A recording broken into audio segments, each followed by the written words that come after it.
ce nouveau live unique. Coach-moi si tu peux. Voilà, avec comme thématique aujourd'hui, eh bien, comprendre quoi? Énergie. L'énergie, gagner en énergie.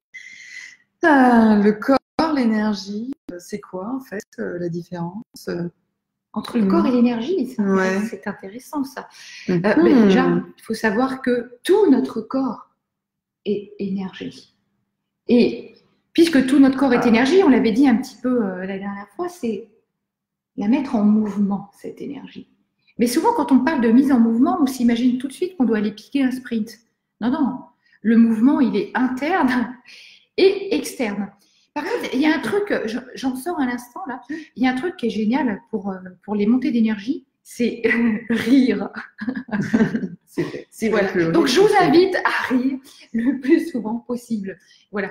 Quitte à vous forcer un petit peu au début, parce que vous verrez que au début, on se force, mais après, on rit vraiment. C'est absolument génial. Voilà. Tu as dit rire, même sourire, même si c'est un peu forcé, ça envoie un message à notre mental que finalement, on va se dire « Ah mince, elle sourit en fait. Souriez, vous êtes donc, filmé. je suis obligée d'avoir des pensées positives. Ah mince, ça c'est dommage. » Exactement. Alors, Marie. Oui. L'énergie, c'est... Ça devient sérieux là. Ça devient sérieux. Vous avez un petit peu des changements de rythme comme ça. L'énergie, c'est assez ton domaine. Ça fait quelques années aussi, enfin, qu'on s'y intéresse, mais toi plus particulièrement. Oh, toi aussi, tu niveau c'est un petit peu. Mais j'aime bien parce que toi, c'est vrai qu'on est très très différentes en plus toutes les deux, donc c'est toujours assez enrichissant. Toi, tu associes beaucoup l'énergie au temps.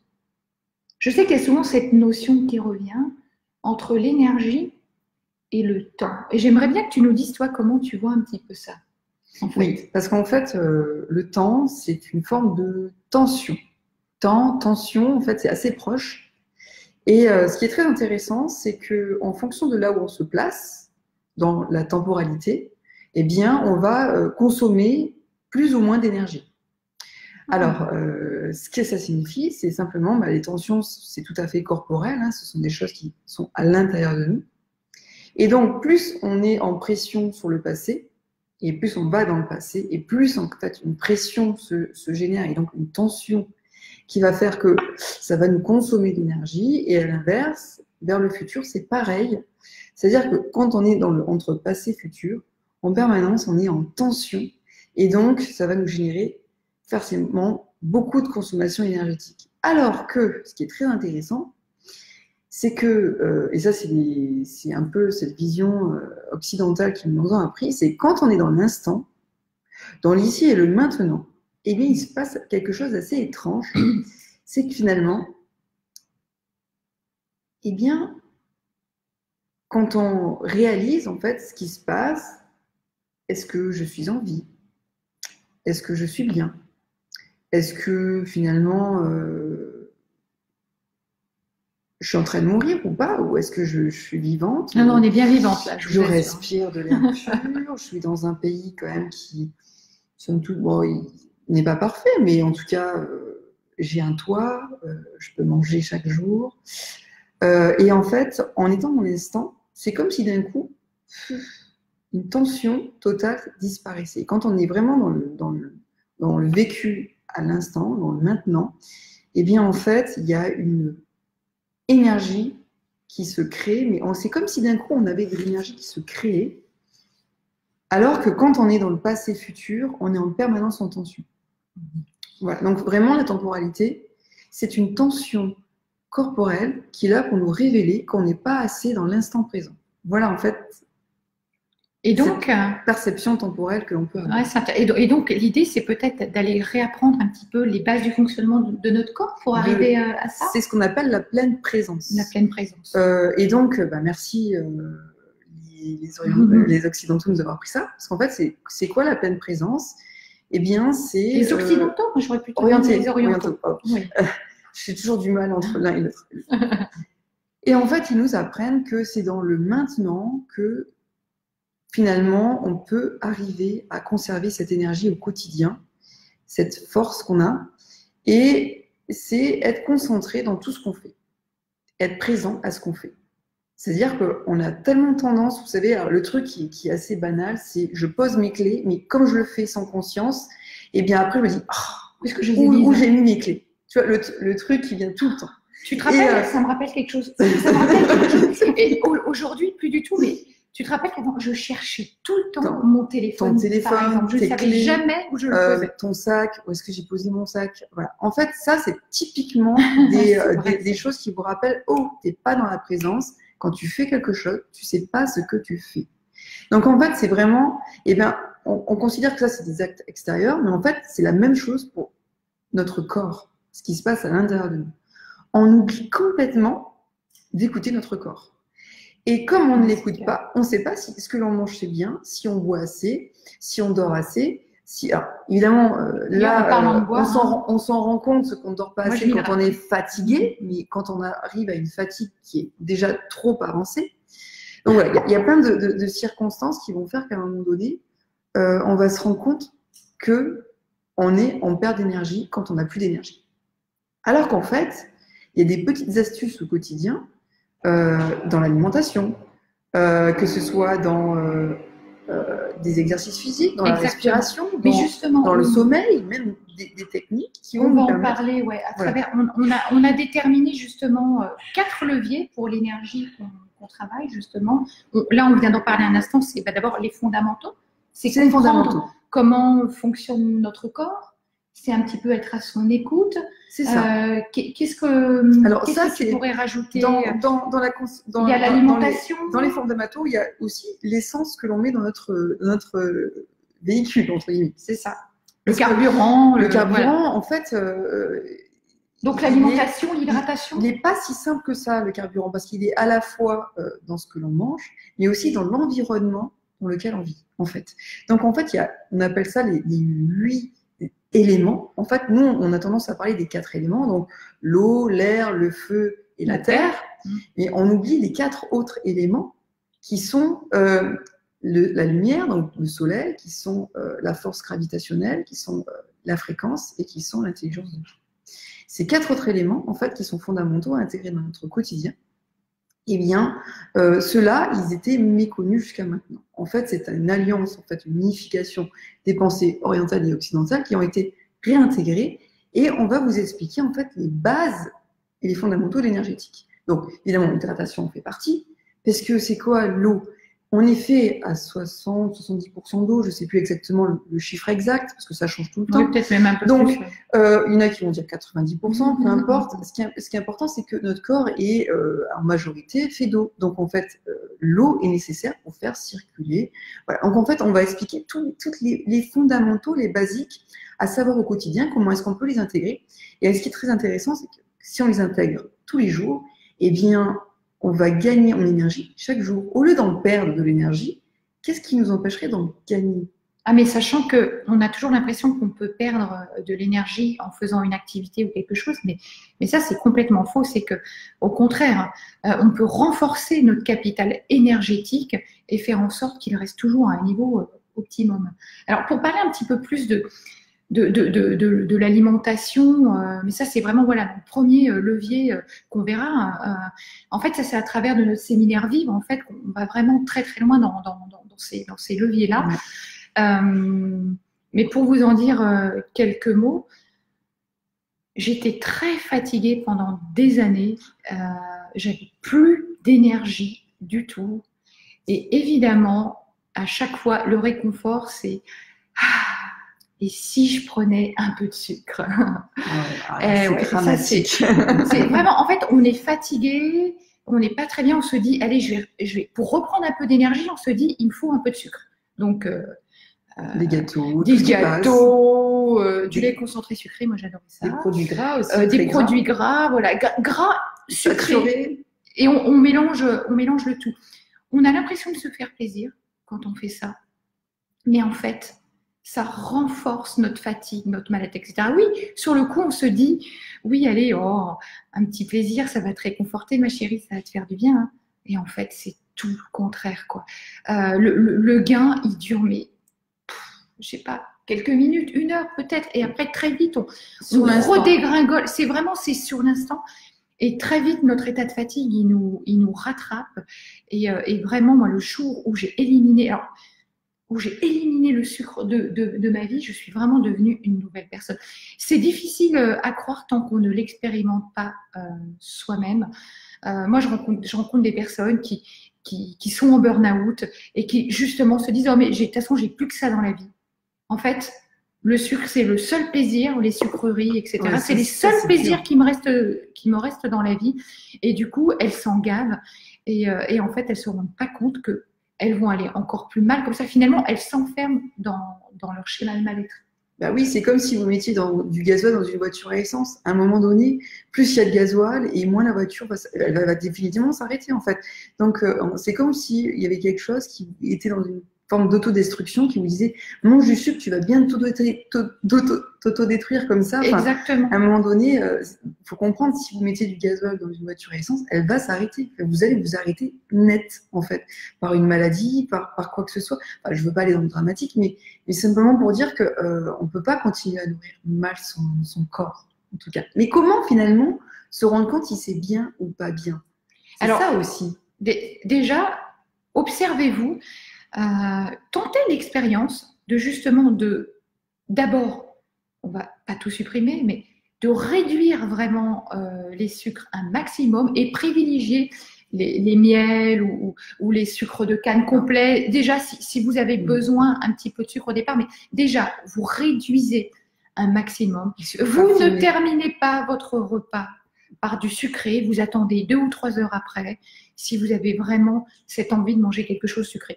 D'abord, vous le réduisez au maximum, puis après, vous faites le test. Pendant 1 mois, 0 sucre. Moi, j'ai même plus simple, hein, c'est-à-dire qu'un repas sans sucre et un repas avec sucre, et déjà, ne serait-ce que vous allez voir la différence. Vous allez voir que vous serez beaucoup moins fatigué dans l'après-midi, mais ça demande de la présence, donc de l'observation de soi-même. Comment je me sens après un repas sans sucre et quand je me sens après un repas avec sucre. Vous allez voir, la différence, elle est énorme. C'est juste qu'on n'en prend pas conscience, en fait. Et du coup, on se rend compte que c'est fou quand on mange du sucre raffiné. Je précise bien le sucre raffiné. Comment ça nous pompe une énergie, parce que sur le coup, hop, ça nous fait monter la glycémie et elle retombe aussitôt, en fait. Et après, on est en hypo.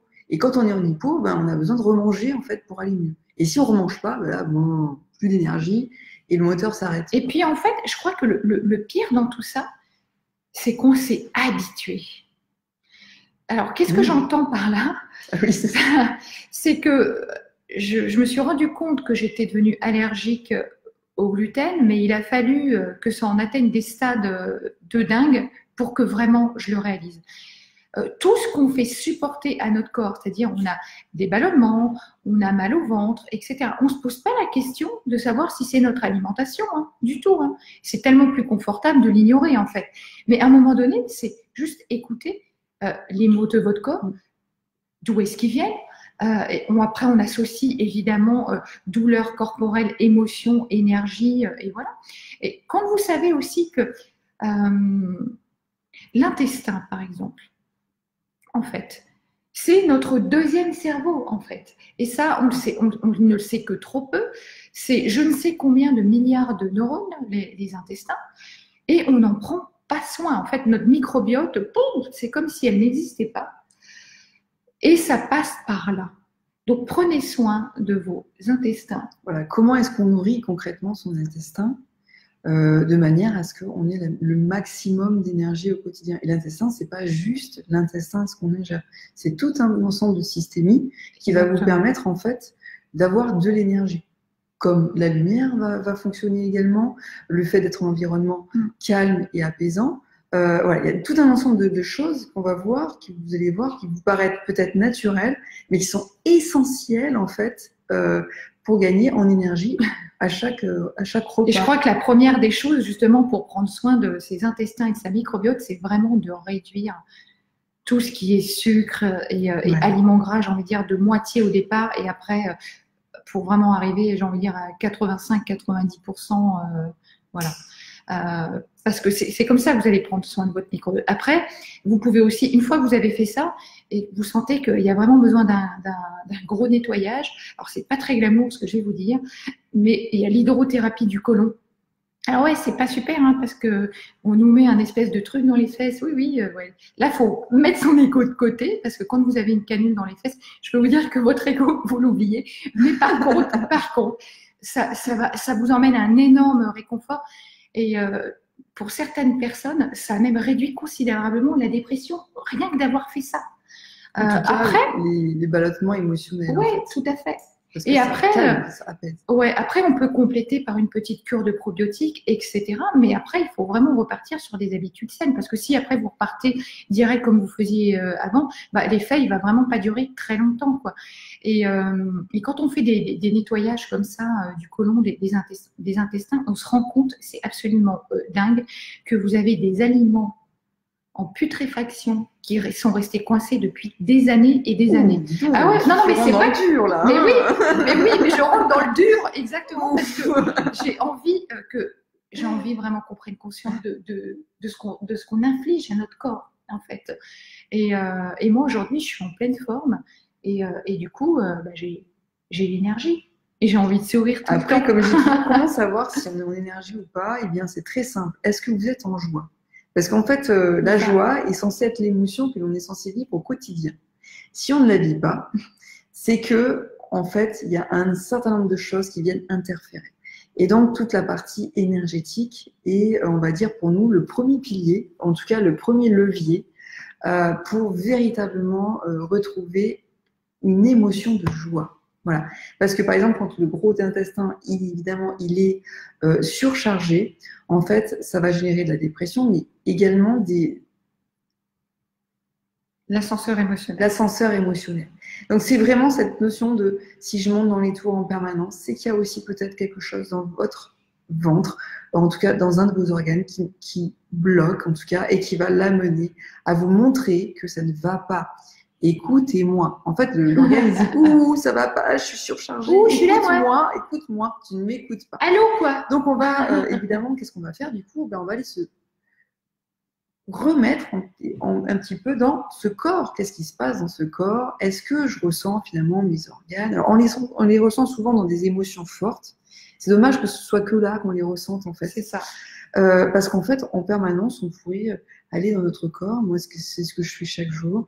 Donc, une espèce de body scan rapide, voilà, pour d'une certaine manière, aller voir ce qui s'y passe. Mais ça, on va s'entraîner là-dessus. On va en parler dans un autre levier. Là, le deuxième levier, c'est le sommeil, évidemment. Ah oui, le sommeil, oui. Parce que tu vas un petit peu trop vite. Alors, je répète, le premier levier pour gagner en énergie, c'est vraiment voir tous les fondamentaux au niveau de notre corps, que ce soit l'alimentation, le souffle, l'hydratation, le rapport qu'on a à notre corps, savoir s'observer, le mouvement, etc.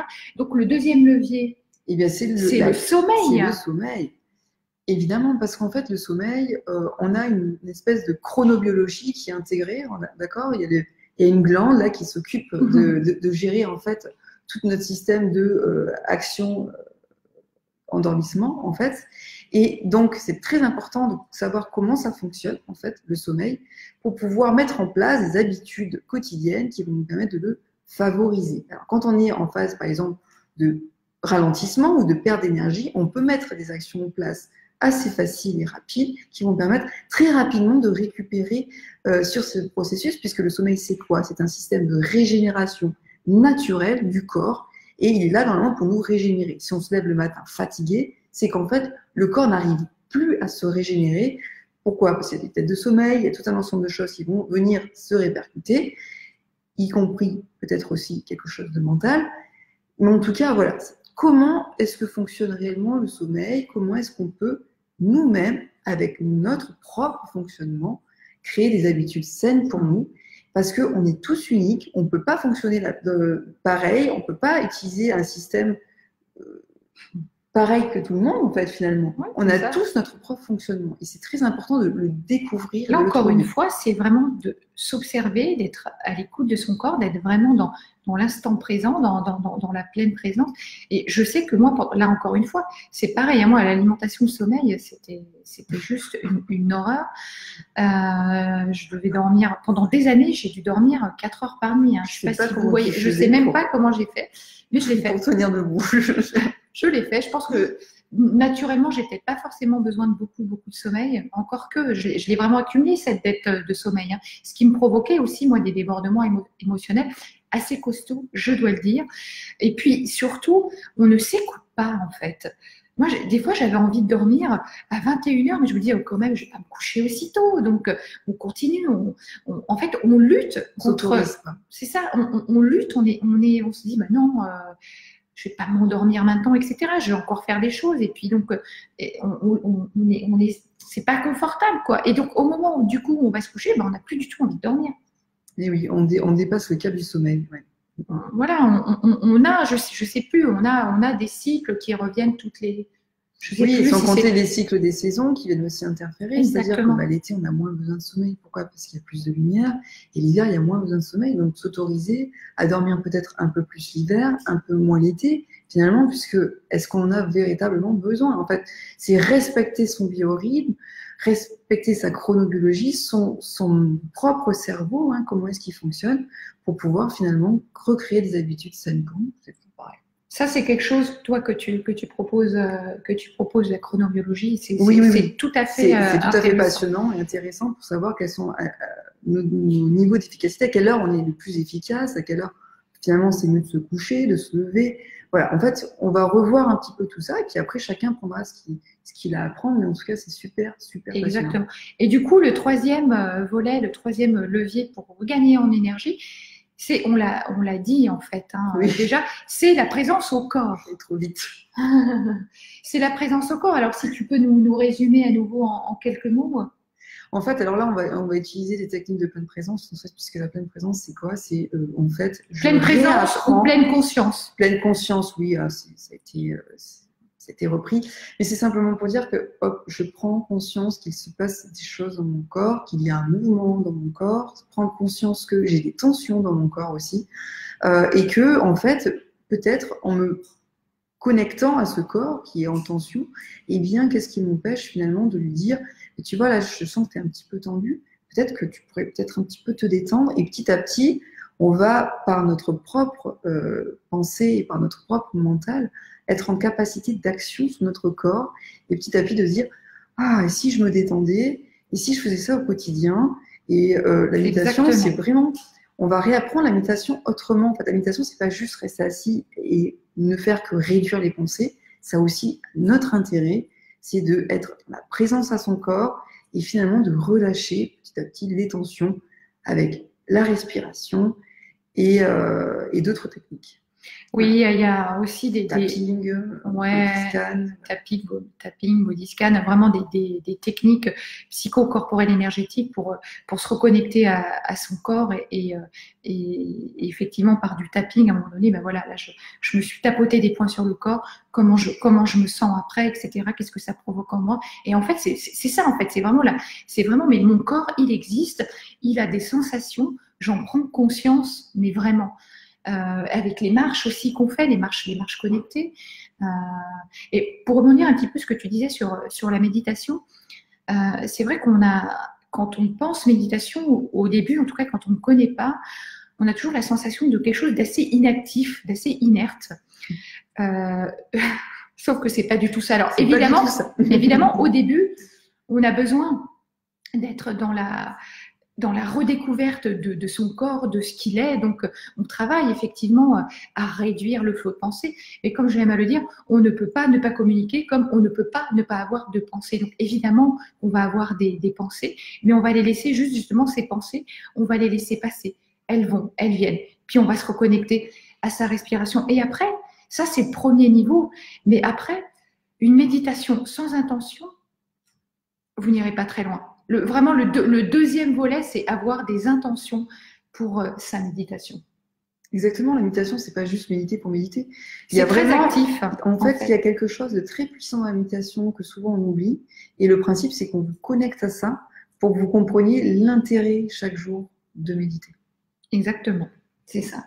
Et donc, on en arrive au dernier volet qui est la souplesse du corps. Là, il y a du boulot, n'est-ce pas? Alors là, en fait, on n'a pas du tout compris l'importance d'être souple. Souplesse du corps en fait, et souplesse ici aussi. Exactement. En fait, la souplesse du corps révèle votre souplesse de votre esprit, mental. De votre mental. Pourquoi? Parce qu'en fait, ce qui est très intéressant, c'est que derrière la souplesse, il y a une forme de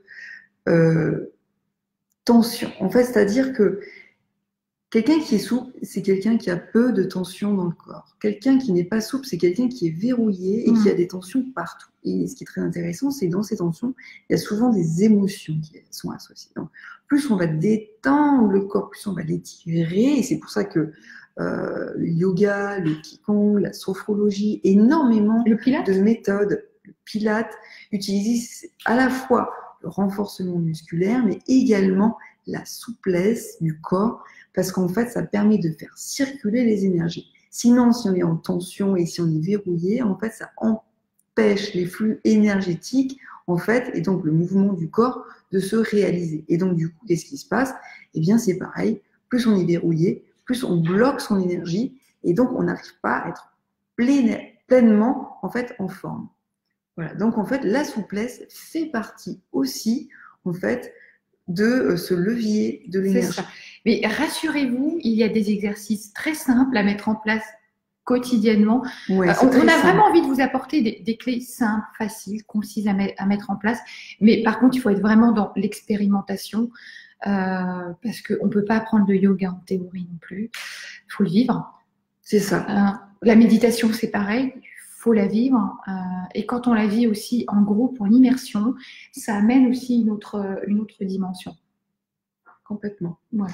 En tout cas, donc ces 4 grands leviers du levier énergie, en fait, sont vraiment, en fait, on va y prendre ce qu'on a à y prendre, ce qu'on peut faire aujourd'hui, on va tester des choses parce qu'aussi, ce qui fait qu'on évolue chacun dans notre unicité, c'est d'expérimenter soi-même des choses. Alors, ce qui va fonctionner pour nous ne va pas forcément fonctionner pour le voisin. Et c'est pour ça que ce qui crée la diversité humaine, c'est qu'on doit tous trouver notre propre modèle, notre propre fonctionnement. On ne peut pas se baser sur quelque chose de préexistant, parce que ce qui va marcher pour les uns ne marchera pas pour les autres. Exactement. Donc en fait, le truc, c'est qu'on va vous donner des fondamentaux, et ensuite, ce sera à vous de tester des choses. Ça, je me sens mieux. Ça, je me sens moins bien. Alors, j'arrête ça, je refais. Et donc, je continue à expérimenter des choses jusqu'à ce que je sois pleinement en énergie. Mais le souci, c'est qu'on a tellement d'informations de toutes parts, que ce soit Google, que ce soit ces régimes divers et variés, que ce soit le yoga, on ne vous explique pas pourquoi est-ce qu'on fait réellement du yoga.